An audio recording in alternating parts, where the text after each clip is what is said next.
All right, folks, we're going to get going, so I'm going to say hello to you. Hi, how are you? Hello. Hello. Thank you so much for coming. My name is Sam. I'm faculty in education here. My good friend and colleague, Franca, is sitting there. Franca and I are sort of in charge with organizing these this year. So we're very excited to welcome you to the second Star Talk, starring that guy who I'm going to introduce in a second. I don't know if it's extra credit or just his magic, but there's a lot of you here, so that's awesome. You ate all our pizza. I wish I don't have any more pizza to offer you, so let's just not talk about that for the rest of the time. So we're very excited for you to be here. The only thing I think I'm supposed to say is if you are a student and you have yet to sign in, you should check in with the woman waving at you back there. And just make sure you check in with her and sign in when you're done, okay? All right, I'm gonna read about him now, and then he's going to talk to you. Thank you so much for coming. Here we go. Dr. Michael Roach is an assistant professor of psychology. He has published over 30 academic journal articles, wow, 10 book chapters, and 65 presentations and posters. He serves as a consulting editor for the Journal of Assessment and the Journal of Personality Assessment. He is receiving an early career award from the Society for Personality Assessment in 2020 and was recently elected vice president of the Society for Interpersonal Theory and Research. He teaches undergraduate classes at Penn State Altoona and supervises graduate students in their clinical work at the UP campus. Today, he will discuss teaching, research, and clinical methods to understand relational problems. Can we give it up for Dr. Roach?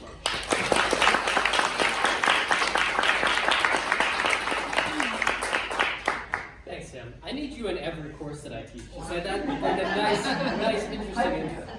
Yeah. So the title of the talk today is Everybody Hates Me for No Reason. You ever heard anybody say that to you? I hear it all the time, as a therapist, actually. Why do people say that, right? What academically can we learn about people who have relationship troubles? How can we design research to try to get the extent and the qualities that make them have this reaction in their lives? And then what about the patients that we might see clinically? How do we make sense of it for them? And maybe not just the 1,000 people that give us research findings, but how does it connect to that one particular person to try to help them resolve this pretty big conflict of life where you're feeling like everyone's not liking you and hating you and really treating you poorly for no reason at all. Couldn't be here. It's no reason at all. Okay. So we'll talk a lot about that today. The design of this lecture series is about integrating teaching and research methods. So in terms of teaching, I teach some clinical stuff, some personality stuff, and actually the intersection of those topics is really what my research is all about. I look at personality and its dysfunction. I like to think about it in a person's daily life. What conflicts do they get into with important people in their lives? And is there a way that we can take this data that's relevant for the average person and apply it to one particular person? And so I use personalized assessment in order to make that happen. So the topic today is about integrating teaching and research. I like to add a third bubble, which is clinical. So in addition to teaching, in addition to doing research, I also am a therapist. I also train graduate level therapists in therapy as well as assessment. And so it's also very interesting for me to say a topic like relationship trouble. How do we integrate all of these different methods in the academic world that we have, the research that we can do, and the individual patients that are struggling in our offices? How can we use all of this source of information to try to solve this problem for them, or to try to at least get a better understanding of what's going on when they describe the depth and qualities of their relationship problems? So again, the goals for today are to apply interpersonal theory, which is one theoretical framework to understand why people have relationship problems, to illustrate how personality and personality dysfunction can make those relationship problems worse, as well as integrating teaching, research, and clinical methods on this singular issue, which is about relationship problems. We start with interpersonal theory, and really, interpersonal theory is a good place to start with because they describe it as a pan-theoretical framework to understand a lot of things about the world. They start with 4 basic assumptions. The first is that the most important expressions in life and in personality are interpersonal in nature, with someone else doing something in particular. Think about all those important times in your life. Were you alone? Or were there other people there that were important to you? Now, interpersonal refers to the actual people that are with you, as well as our imaginations of what people might say. Right? So this integrates things even broader than the exchange between person A and person B. For instance, even a personality quality like punctuality doesn't sound very interpersonal until you ask the person why they're never late, and they say, oh, I'm concerned that someone will judge me negatively if I come into a meeting late, right? And so there we have an interpersonal aspect that actually guides that personality framework of wanting to be on time. Now, if the interpersonal world is so important, there ought to be a structure to describe what interpersonal means. And in fact, there is. We'll get to that in a slide or so. And then, importantly, how do we organize this interpersonal content as we exchange information with other people in the world? Can there be a guiding theory behind that?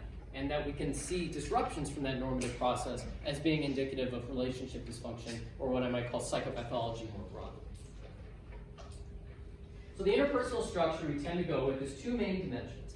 The first is this idea of agency, which is this condition of differentiation. It's my urge to seek status, to seek power, to seek influence. It's what Freud would call work, right?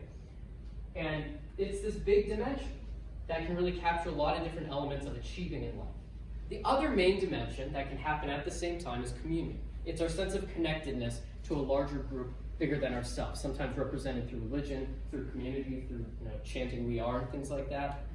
This essence of connectedness to others happens at the same time as the essence of trying to achieve things in life. Again, Freud described it as the goals of work and love. You see, philosophers have written about these things as well. A lot of these different topics that I highlight there have these different relevant pieces.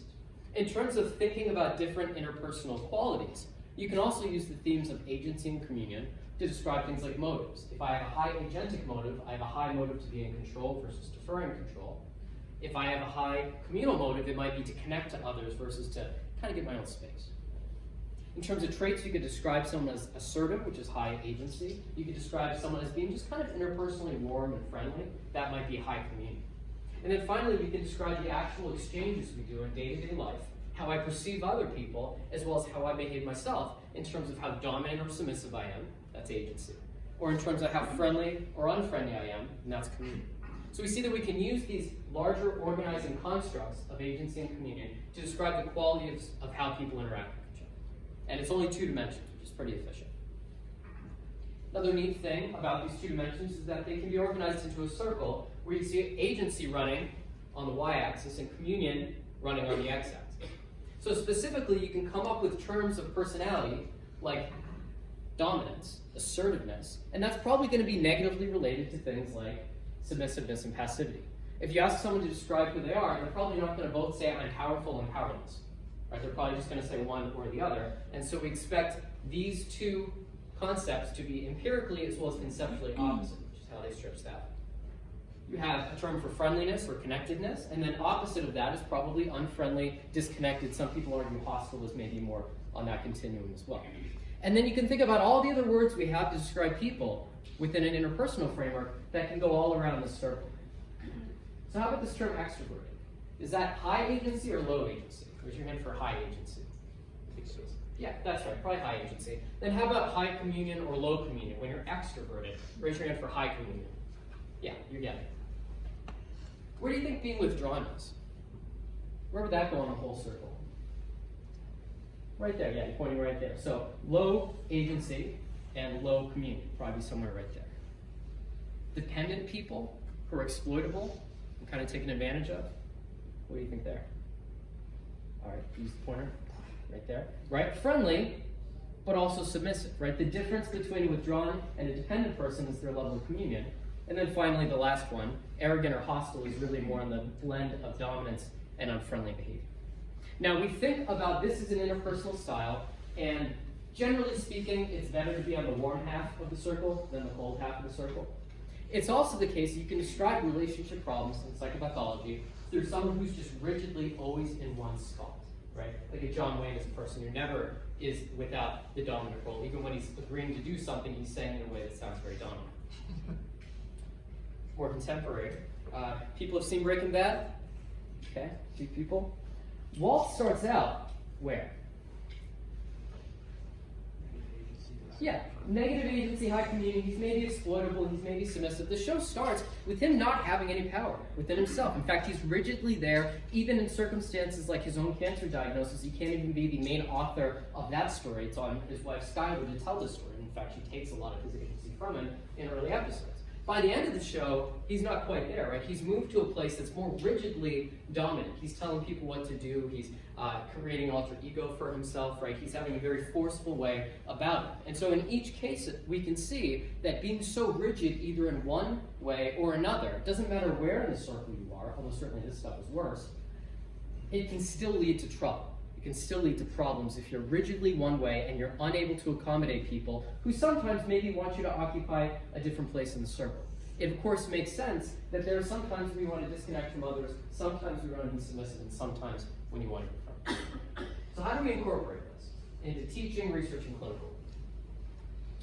Within teaching, if you've been to a personality course of mine, you know that I have you complete self-report inventories of your different interpersonal styles. What are you motivated to do along the dimensions of agency and communion? What do you feel your strengths are in terms of agency and communion? I have students complete this, I give it back to them, I teach them about the psychometrics behind these tests, and then we have a nice discussion about what their scores mean for them personally. So imagine like you're taking a Facebook quiz to tell you which kind of person you are, but it's actually psychometrically valid and is backed up on existing empirical research.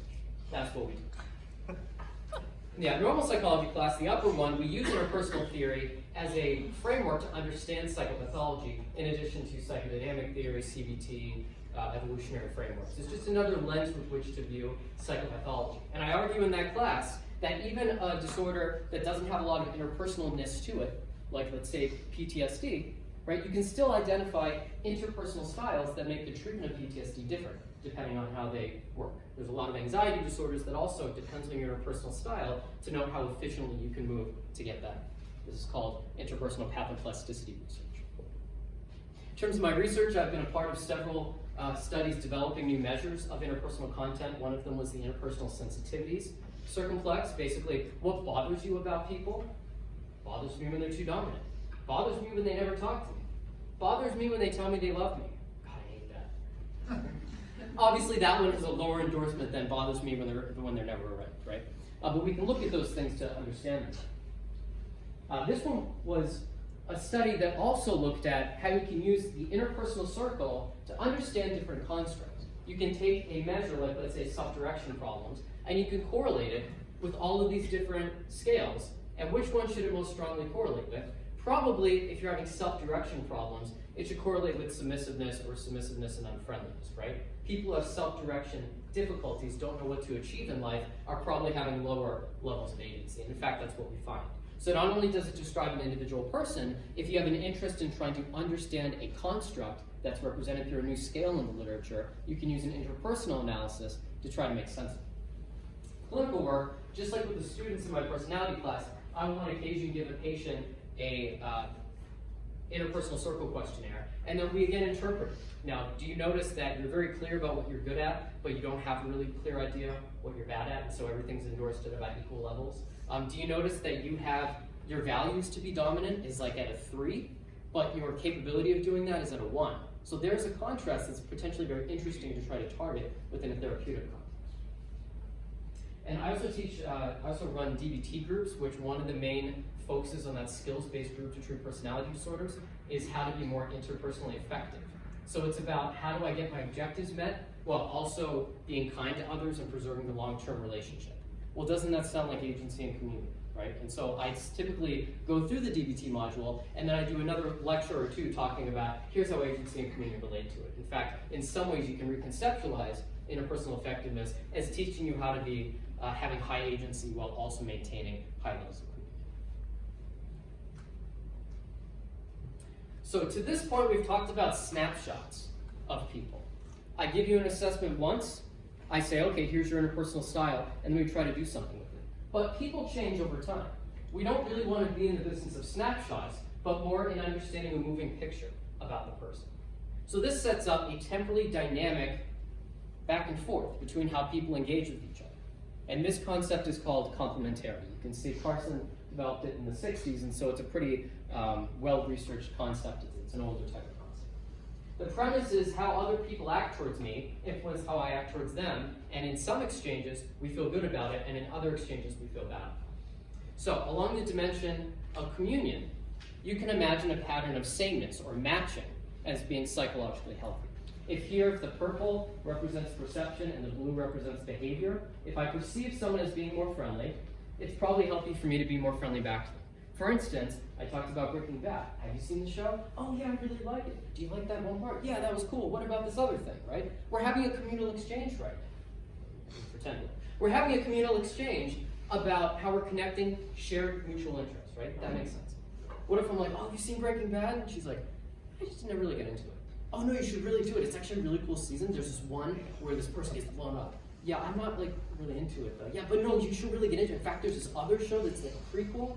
And she's looking at me like, why? Because I'm being way too communal for what she's given back to me, right? We want to match people's level of communion. Otherwise, you get these oversharing situations that ultimately make people want to pull further away from you.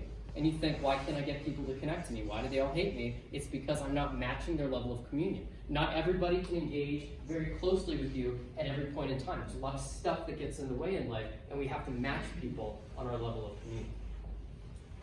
On agency, we expect an opposing pattern within time, such that if I perceive my interaction partner to be more dominant, I'm probably going to respond with more submissiveness. That is, agency goes in opposite directions. If both people are agentic, no decision can ever be agreed upon. And if both people are submissive, no decision can ever be made. Where do you want to go for dinner? I don't know where you want to go. Yeah, I could go wherever you want to go. Yeah, I don't really mind. I can do anything. Well, what kind of pizza you want? It could be any type of pizza. I'm hungry, right? We have to make a decision. And yet at the same time, you probably all have had group projects where everyone's trying to take control, and it also feels like a power struggle that's leading to an unsatisfying interpersonal exchange. Why does everybody hate me for no reason? Because I always have to be in control. Might that be a problem, right? Or I'm never willing to assert myself so no one knows where I stand. Might that be a problem, right? Now it's less about these chronic places that we occupy, but in exchange to other people, right? If I'm listening to a boss, maybe it's okay for me to be in the submissive position most of the time. If I'm asked to be a leader in the group, now this position is not so comfortable. So it's not just the snapshot of where you typically are, it's the exchanges with other people that you have to be sensitive and respond to. And generally speaking, chronically missing the level of communion that they want and not exchanging dominance effectively is going to be indicative of relationship dysfunction and psychopathology. So how do we measure this? Ask them once, hey, across all your social exchanges, can you exchange dominance? Probably. I don't know, I'm pretty good, right? There might be this bias that I have to say, if I'm awesome, I'm going to say, yeah, I can do that too. So what we do instead is what's called an experience sampling methodology. It's actually called a lot of different things. Basically, you complete a self-report repeatedly throughout your actual daily life, your actual daily exchanges, the actual people that you talk to, your bosses, your managers, your family. An example would be an event contingent design where I ask every time you have a social interaction, you rate how dominant and how friendly you were, you rate how the other person was in terms of dominance and friendliness. This is useful because it can remove some forms of retrospective bias due to mood congruent recall. If I'm more sad when I'm filling out a questionnaire, I might say that I'm doing worse than if I'm in a happy state. So that's an error introduced in the system that we don't want to have to deal with. Right? Memory heuristics, if I just had a fight with my romantic partner, then maybe I'm going to describe myself in a different way than if I didn't just have a fight with the person. Right? And then, I don't know, it's been a week. I think I did that because this result happened, so maybe I can fill in the details there. All of that introduces bias that you can avoid if you ask the person to complete it right after the interaction.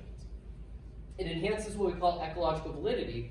Ecological validity meaning, does this stuff actually work in real life or just in the lab? Well, if I'm measuring my real life interactions, rather than like a confederate in the lab trying to push me into different interpersonal spaces, then it maybe is more relevant to generalize to the actual people you interact with. Importantly, it captures constructs on the time scale with which we assume they occur. So concepts like in borderline personality disorder, my affect is consistently inconsistent. It's unstable, my emotions vacillate between extremes. How are you going to measure that one time on a survey, right? Wouldn't that make more sense to capture across time? Similarly, the idea of identity being unstable. Probably should capture that multiple different ways. Rejection sensitivity, you're not always feeling rejected, but when a certain context emerges, I'm prone to feel rejected, that's an if-then contingency that again we could better measure dynamically. And certainly the concept of complementarity suggests that type of temporally dynamic process. Of course, there are limitations. It's still self-report, and that might be prone to bias. I don't know about you, but when I have a fight afterwards, I'm always right. And then after about an hour, I realize that I'm not completely right and that the other person had a point. But if you ask me to self-report right after I have that fight, I'm probably doing things in a different form of biased way.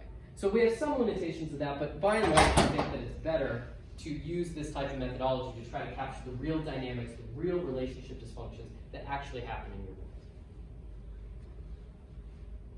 How about the research on it? Well, generally speaking, this idea of complementarity on communion, the fact that you're matching people's level of communion, is pretty much found regardless of which sample you choose, although there are some context differences. It's enhanced when you're not at work. Because I don't know, the healthy thing to do when your boss is being hostile with you is to be hostile back, right? That's the premise of your matching someone's level of communion, except for you can't do that with your boss, right? And so it's going to lead to less complementarity at work. It also will lead to less complementarity when you're the boss, because if someone underneath you treats you poorly, you can treat them poorly back. If your boss treats you poorly, that's great, right? So you're not going to be willing to match that level of communion, and so that could actually be in the long term healthy for you. Agentic complementarity we find inconsistently in student samples, but we do find often in clinic and community samples, especially people in work-based settings with a hierarchy. It's pretty simple to find those things. I've written an article in 2019 that said maybe some of the reasons why we're not finding this pattern as consistently is because we're looking at the wrong time scale. So after the entire 5-minute interaction, you rate how dominant you were, and you rate how dominant they were. But in second-to-second durations, we're probably exchanging dominance. So it's possible for me to say at the end of a 5-minute conversation, we were both dominant, but just not at the same time. So we need different methods, maybe different tools to capture that. Nevertheless, the standard in the field since like 2005 or maybe 2007 is to try to measure these things at the end of the social interaction so that they can report what's happening. So I'll talk about a study that I did a couple years back looking at narcissism and how that strengthens the dysfunction within interpersonal relationships. Again, the premise of this talk is how does personality influence relationship dysfunction? And so here we go. 184 undergraduates, they completed about 41 records every time they engaged with a social interaction with a friend, a peer, teacher maybe. They told us what they saw other people doing in terms of agency and communion. They also said what they did in terms of agency. And then we also assessed their level of narcissism using a self-report measure, which captures two different facets of narcissism. Now, most people recognize narcissists as the grandiose people who puff their chest out and think they're awesome and think they're the greatest, right? And that certainly is one component of what narcissism is. But what happens when narcissists fail? They end up getting very vulnerable, narcissistically wounded about the fact that they haven't succeeded in life, and they're prone to having actually depression, to being upset, dissatisfied with life, in fact, trying to dismiss the idea that they even had those interests to begin with. And of course, they're chronically set up to do that because their ideals are so high that they're bound to fail those high ideals. And so actually, it's even a temporally dynamic construct in and of itself. But in this case, we measure it once. We ask them questions about, do you fantasize about being admired and respected? And then for vulnerability, when people don't notice me, I start to feel wounded. So we get both of those elements, which we think typify the narcissistic presentation. All right, so the research found, number one, we had communal complementarity, that is people matching on levels of friendliness, but not agentic complementarity. Again, we did not see the pattern, and it is a student sample, so it's consistent with the previous literature. We then, using multi-level modeling, found a 4-way cross-level interaction, which I thankfully left off the numbers to try to explain that, but I have a nice little picture to show it. It turns out you need to know about both grandiosity and vulnerability, as well as my perceptions of the other person's agency and communion to understand what's going to happen. I think that's a nice finding because in the literature, some people argue you just need to know the agentic perception or the communal perception. But if the model is a circle, how do you only measure half the circle? It doesn't really make sense. So it's a nice finding to see that. So this study looks at patterns across people's time, and then it zooms in on narcissists that are defined as people who are high levels of grandiosity and vulnerability. These are like the classic narcissist presentation you'd expect. For those people, here's how their exchanges typically go. If I'm high in narcissism, when I perceive an interaction partner as acting both dominant and friendly, what should I do? I should be here, right? What do I do though if I'm narcissistic? I talk over them. Yeah. I'm just gonna keep asserting my own view. Oh yeah, but this would be good. No, but my idea is better, right? Again and again and again until ultimately they act differently towards me. They act dominant with a little blend of unfriendliness, a little hostility. And then what do I do then? They're so mean to me for no reason, right? Could it be because I'm not understanding that I'm actually creating that situation, because I'm not willing to give up agency when they're being friendly, so they're forced to do something a little bit harsher to try to get me in that submissive position, because sometimes in life, sometimes in group projects, you just got to get it done, and so I need you to stop trying to interrupt with your ideas and things. But this can nevertheless set up a relationship dysfunction pattern, especially because you catch them in therapy when their whole world is full of this dynamic, because they don't recognize that this dynamic played out the first 10 times. And so now that's where their family, that's where their relationships have ended up landing. And so it's about re-educating them about these processes. So if you have this data, you can also look at how agency and community go together in daily life. Mark Fournier up in University of Toronto did this. He looked at your behavior, and he said, when you're acting dominant, do you do that in a friendly way? Hey, I'm here to help. Or do you do that in an unfriendly way? You're doing it wrong, right? Relationship dysfunction?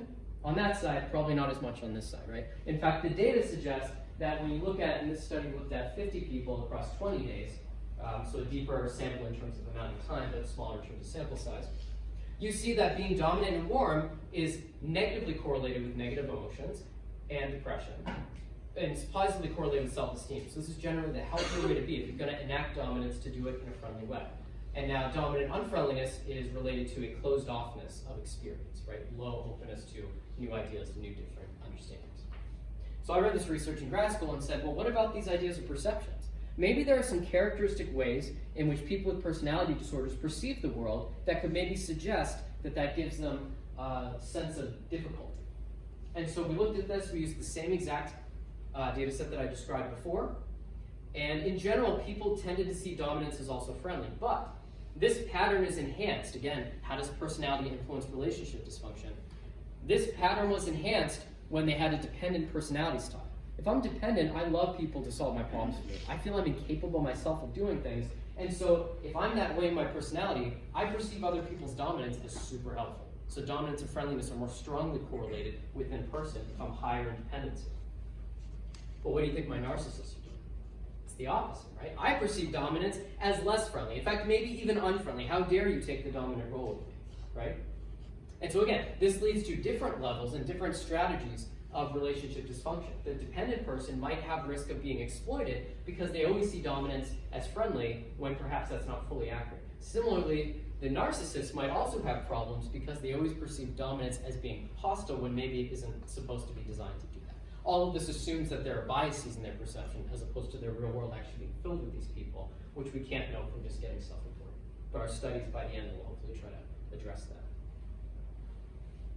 All right, so we've talked about complementarity, we've talked about how it links into research, and now we're going to go into the clinical domain. So this was actually a published research study as well, but I focused on a clinical patient and his wife who completed a larger battery of interpersonal exchanges. In fact, he completed 136 across 21 days, she completed 130. The really interesting thing is 85 of them were with each other on the same exact interaction. So from that data, we can say, how did he act, and did she agree with that? And that's quite powerful in terms of figuring out ways in which there are discrepancies within a relationship. So we're going to focus mainly on the husband, because that's what the article did. We're going to look at interpersonal perceptions and behaviors, and I'm also going to look at contexts that might matter. For instance, I don't know, am I cool with exchanging dominance as long as I'm always the dominant one?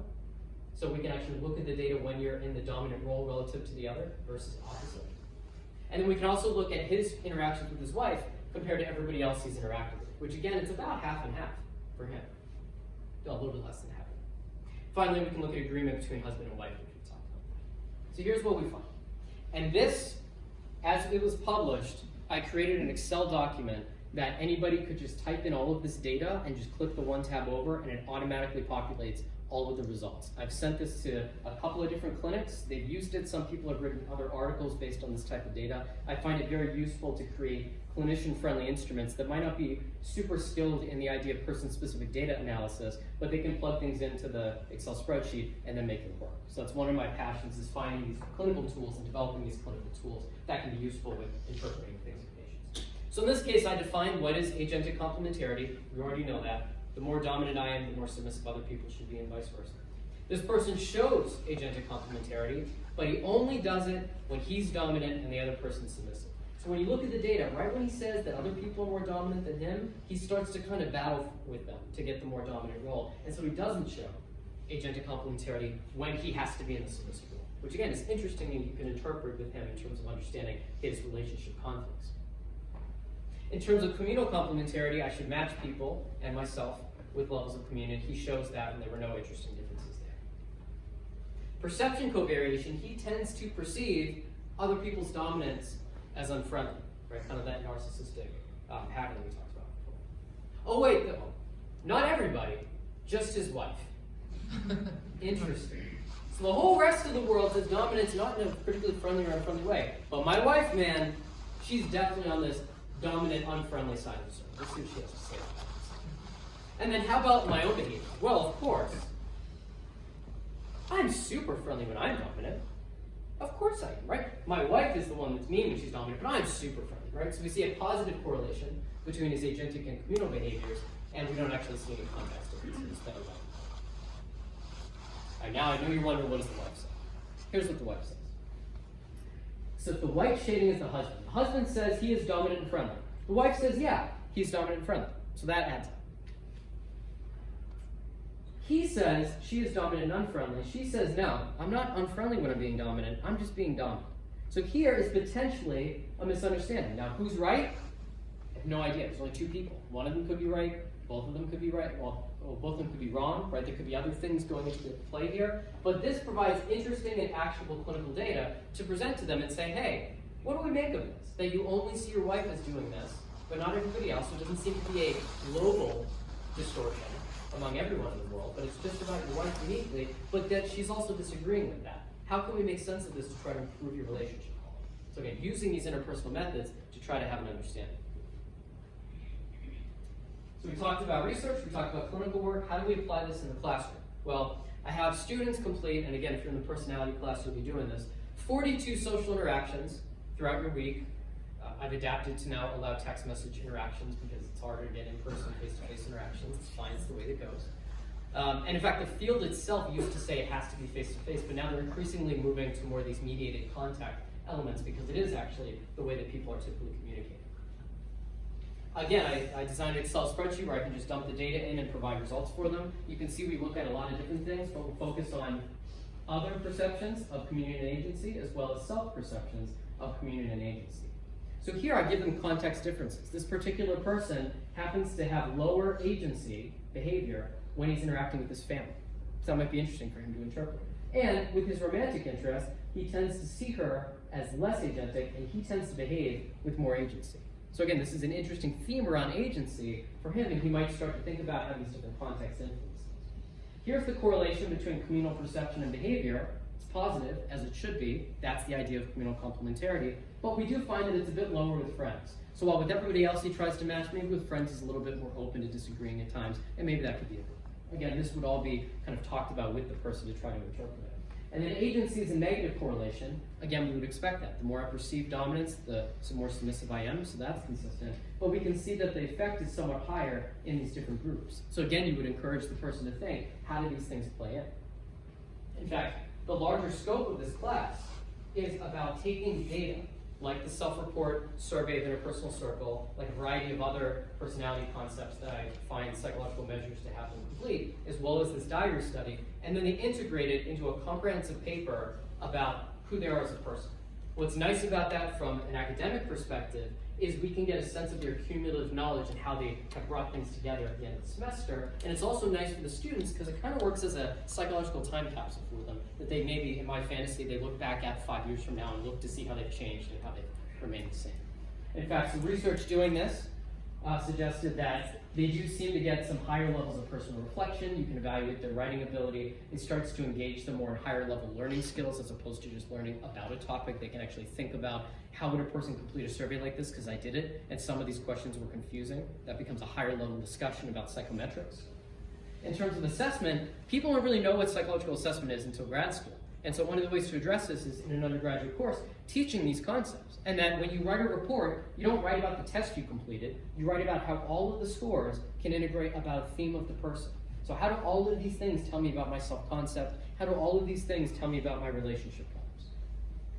And then finally, for teaching, it can be engaging you in a deeper level, and then potentially if you use it for research opportunities, you can. Although most of the time I do. So the last section, we're going to talk about how we expand this interpersonal situation. There's been people writing that says, you know, perceptions and behaviors are great, but there's more things to a social exchange, like motivations, conflicts, maybe emotions, right? And so I was part of this, what I think is the first paper to show that we don't just have to ask, what did the other person do in terms of our perceptions, but how were they feeling? How did I see them? How did I perceive them having emotions? Because that might be relevant. So this is one of the first papers that looked at that, and we have a more expanded model now.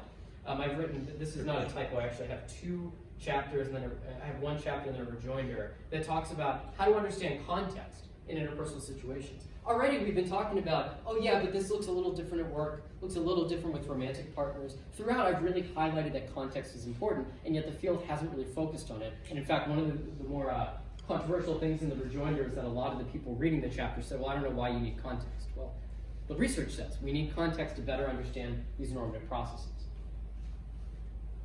So here's the system that we came up with. It's similar to some other ones, but this one is maybe the most expanded version that we've seen. This is your self system that's contained within you and then mirrored in the other person who also has a self system. And then this is the interpersonal field, the actual stuff that happens. So within this, we can look at the self system first, and you can describe different self-concepts related to agency and communion. What are your values related to agency and communion? What are your capabilities related to agency and communion? What do you expect other people imagine of you that guide your behavior in terms of agency and communion?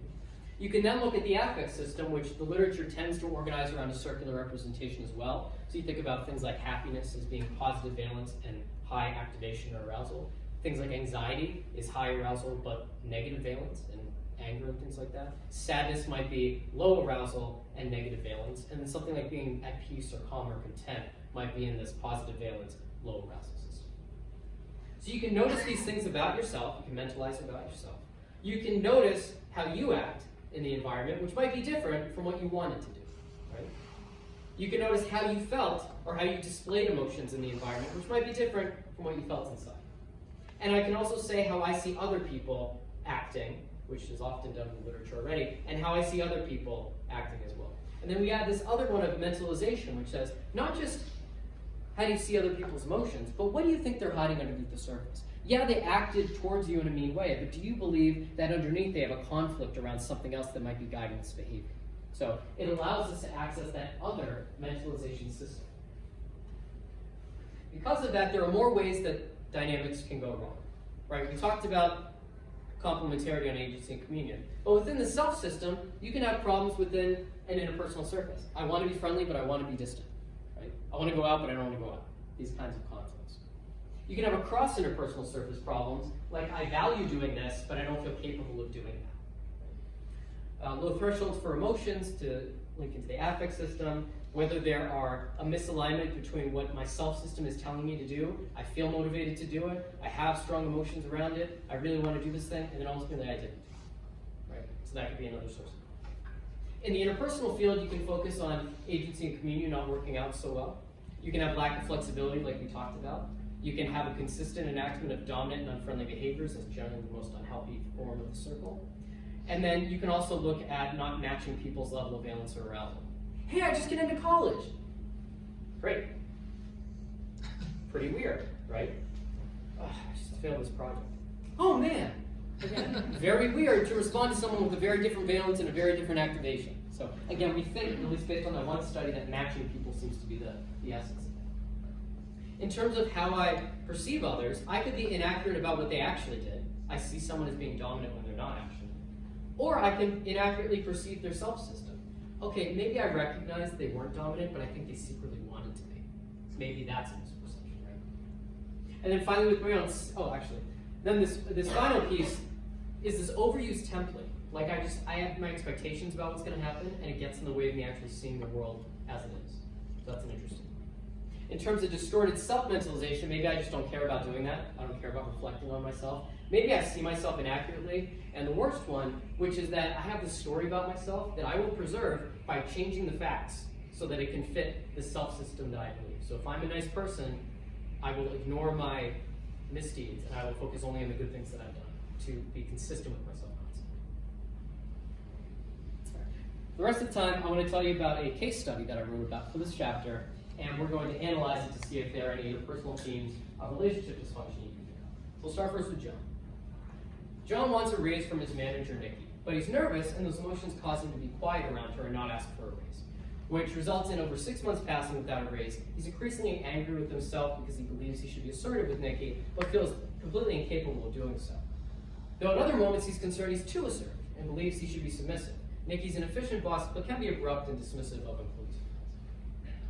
Heard anything in there that might be relationship dysfunction, or maybe this self-system level of dysfunction? Like, what's wrong with that picture that's causing him conflict?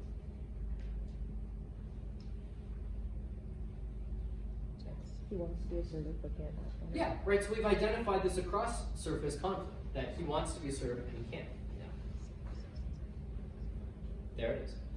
You could also say he wants to be assertive, but he also doesn't want to be assertive. So that's a within-surface conflict. Again, I'm highlighting them up here as I'm showing you places on the text that you can see. I'm increasingly angry with myself, might get to this idea of low threshold emotions. Emotions cause me to not do something even though I really want to do it, might be this example of misalignment. So John's got a nice example of a conflicted self-system that would be indicative of relationships. Because he's ultimately not asking for the things that he wants. Finally, he does it. Works up the courage, and he talks to Nikki. He enters her office, she says, "Not now." Doesn't even look at him. He waits for a minute, then he starts speaking again with this long practice speech about the reasons why I should get a raise. Midway through, Nikki interrupts him and says, "John, can't you see I'm working? Ugh. You always need to be the center of attention, all because you're secretly a depressed fool, because no joy out of life." John begins to talk again. No, you need to listen now. I've heard enough of you and your plans to steal my money for this company that I've built. Show some respect for me. Do we have notes for Nikki? What did we notice was not so efficient, not so effective? And then I'll match it up to the interpersonal stuff. But what do we notice there that could be problematic in interpersonal exchanges? She was like really yelling at him and calling him a depressed fool. Right. Probably the label of depressed fool is negative. Probably, what about him coming in and calmly asking for a raise suggests you need to yell back, right? So in terms of emotional intensity, that might be, yeah. Other things you picked up?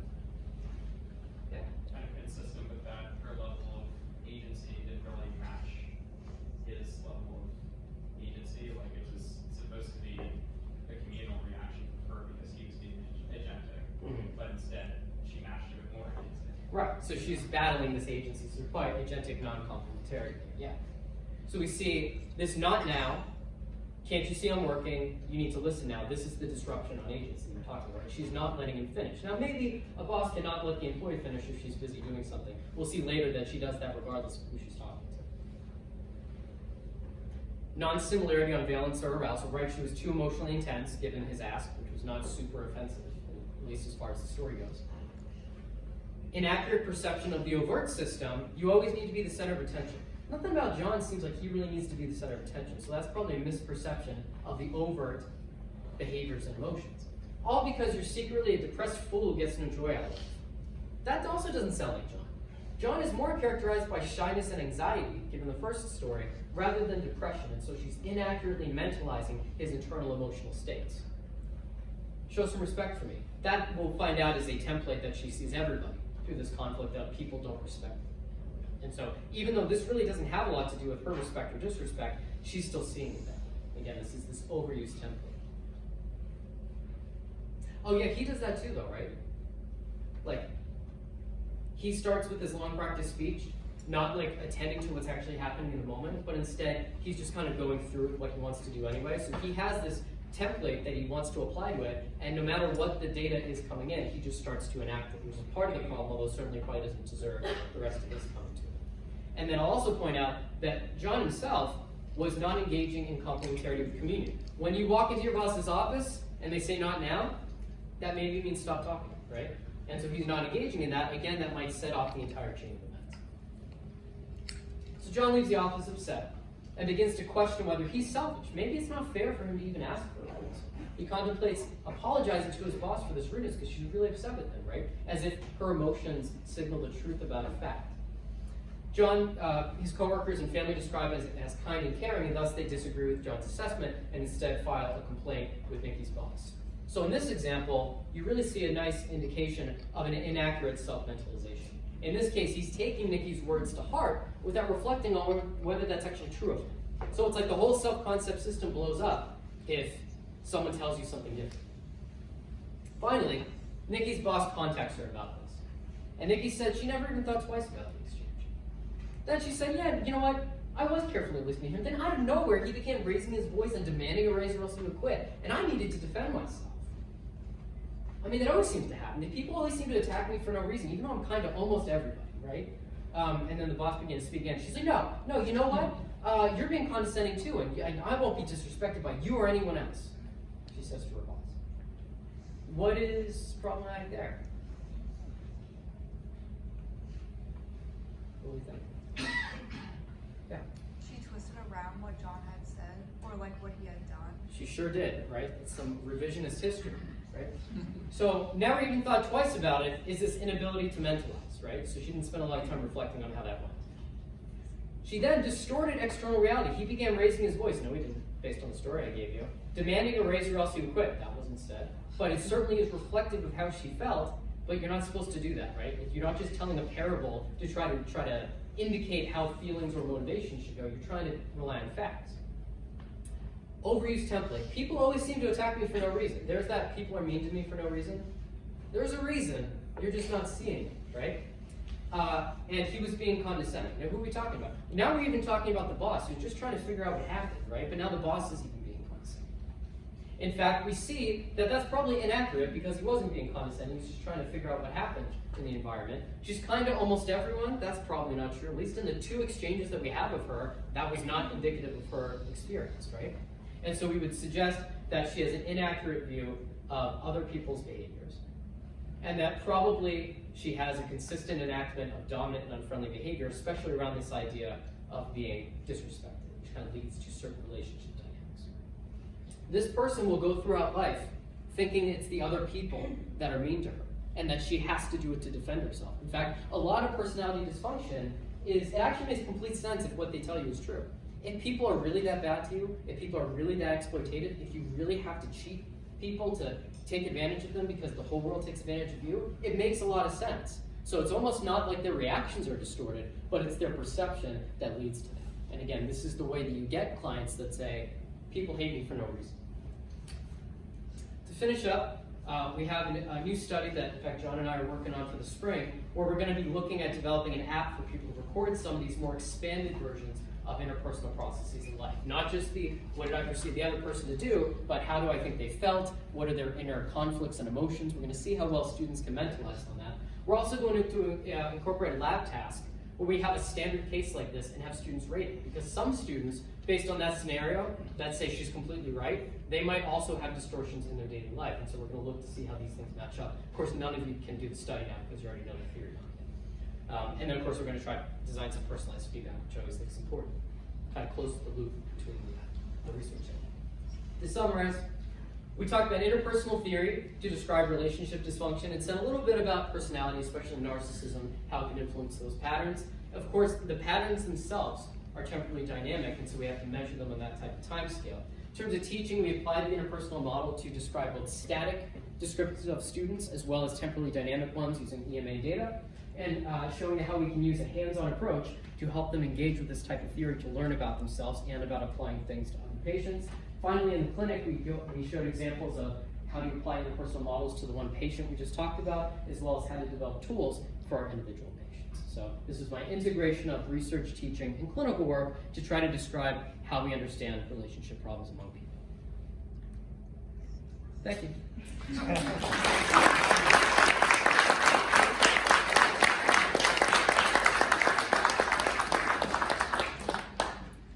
Any questions? Yeah. Yes, yeah, the sign-in sheet, yeah. Okay, go forth and notice people with relationship dysfunction.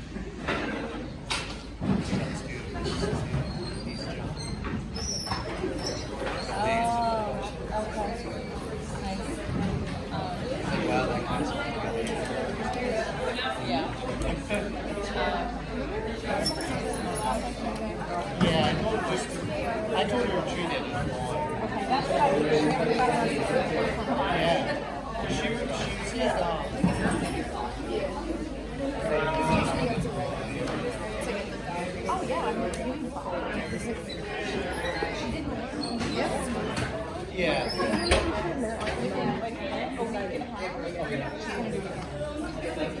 Yeah, I said.